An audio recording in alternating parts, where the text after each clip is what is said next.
As you may have seen in my last video, I made a couple floating shelves that needed to be painted. They weren't very big, so I just got out a paintbrush and painted them by hand. But the next few projects I'm doing also require painting. I built some more of those floating shelves back here for my daughter. They're going to be like a pink color.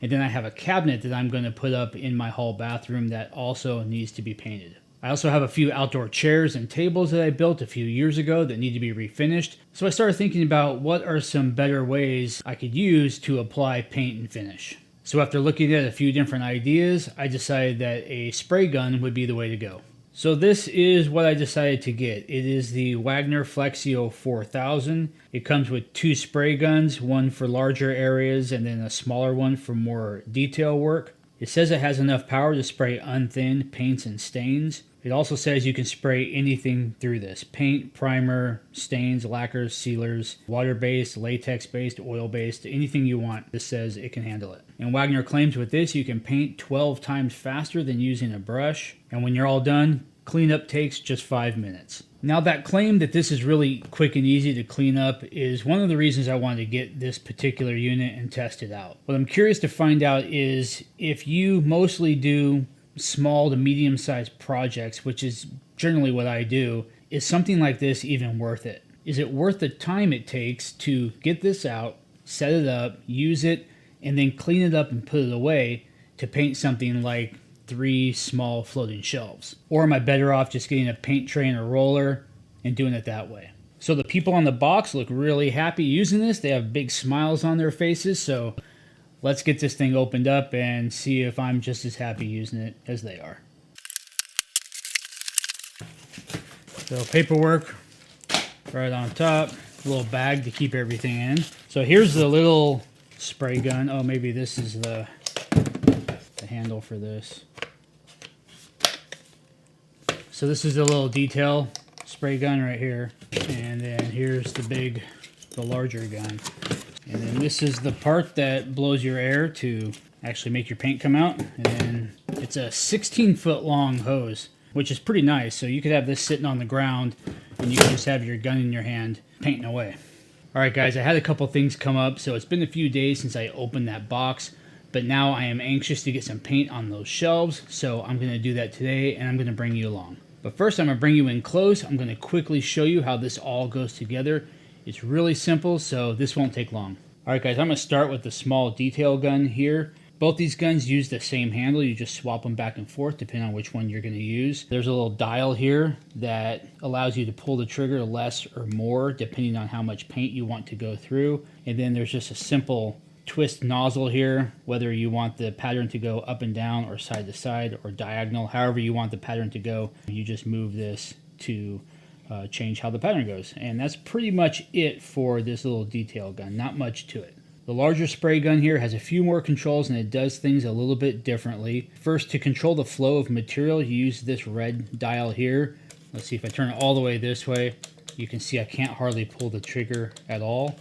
And if I crank it all the way the other way, I can pull the trigger a lot more. That's going to allow me to have more material flowing through the gun.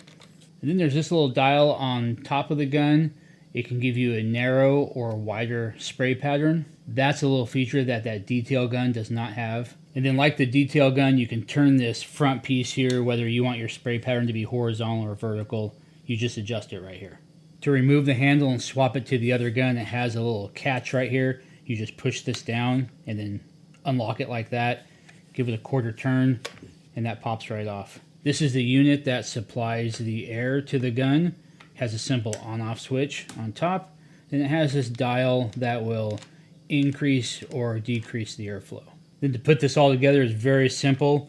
It's just a friction fit on the front here and a friction fit on the back of the gun. And now you have airflow between your air unit here and the gun. Really simple. If you're enjoying the video, please give it a thumbs up. Subscribe to the channel and ring the notification bell so you get notified when new videos come out. Thanks. So they call this one the eye spray nozzle and the other one the detail nozzle. I'll be using this one today. And in the book, there's recommended settings based on the material that you're going to be spraying. Basically what it comes down to is if you're using thicker material, you want more air and material flow, and as the material you're spraying gets thinner, you want to just decrease the amount of material you send through the gun and the amount of air that you're supplying to the gun. So I'm spraying some pretty thick paint today. I'm not going to thin it at all. So I'm going to start with the settings pretty high as far as the flow goes, and I'm going to do some test painting on a piece of cardboard. Alright guys, like I said, what I'm spraying here is pretty thick. It's a water cleanup paint and primer combo. So I would say I have the air turned up to about 75%, and I have the material flow dial here at probably about 75% of maximum. So I'm going to turn this on and see how it goes.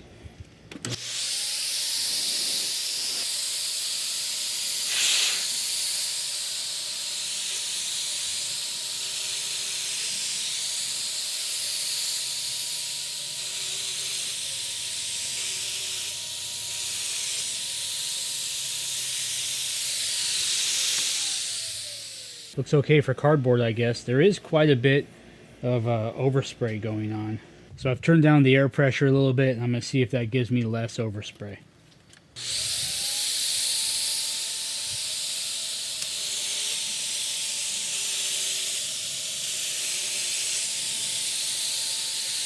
Now using this, you want to keep the gun about 6 to 8 inches away from your material. In that first test, I was getting a lot of overspray from the top all the way to the bottom of the cardboard, and it was painted really heavy right here in the middle. So this is a tighter pattern, it's less overspray, but the coverage is pretty good. So I think I'm gonna run with this and paint the shelves and see how it goes.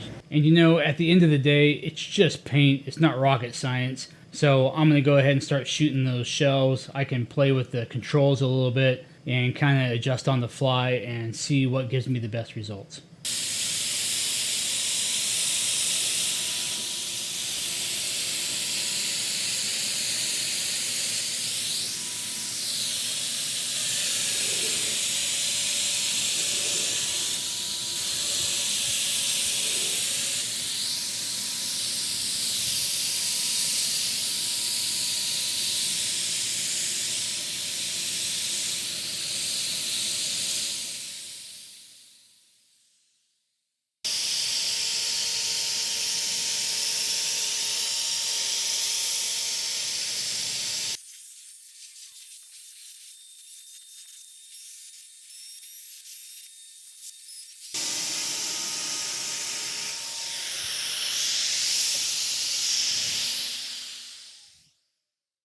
So starting out, having the air and the material flow both at the higher level was too much. I was getting a lot of overspray. Turning both of those down to more of a medium setting really helped. I also played around with adjusting the width of the spray pattern, and while that adjustment did well with making the pattern either wider or more narrow, it didn't really do anything to help with the overspray. A couple things I really liked, first of all, was the length of the air hose.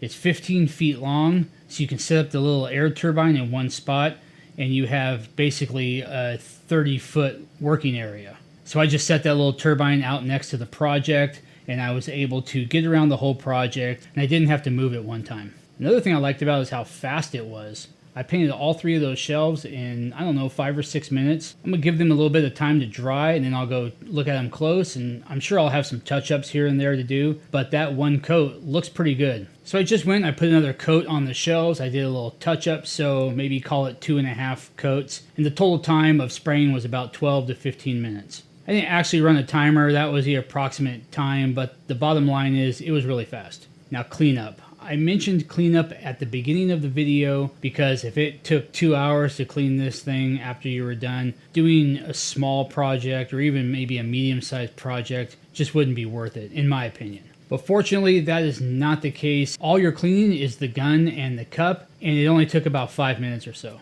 So the cup and this pickup tube, you just rinse them off. It only takes a few seconds. And then with the gun, you can just run water through this little hole here and pulling the trigger, and the water will flow through the gun and pretty much clean it out. If you want to clean it further, this front piece, it just pops off. You can clean that.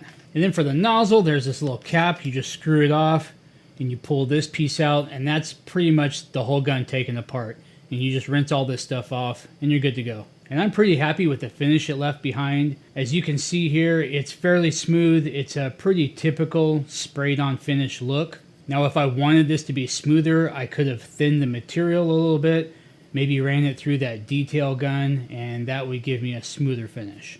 The amount of overspray did kind of throw me off at the beginning, but once I got the settings more dialed in, I was able to control the overspray much better. But that's just something you have to deal with when you're painting like this. Whether you're using a rattle can or a sprayer like this, or even a big, $10,000 airless sprayer, when you're spraying paint, you're going to get some overspray. It's just the nature of this type of painting. So the painting went quick, the cleanup went quick, and I'm happy with the results. I have some outdoor furniture that I built a few years ago that needs a fresh coat of spar urethane, so I'm going to see how this handles spraying that.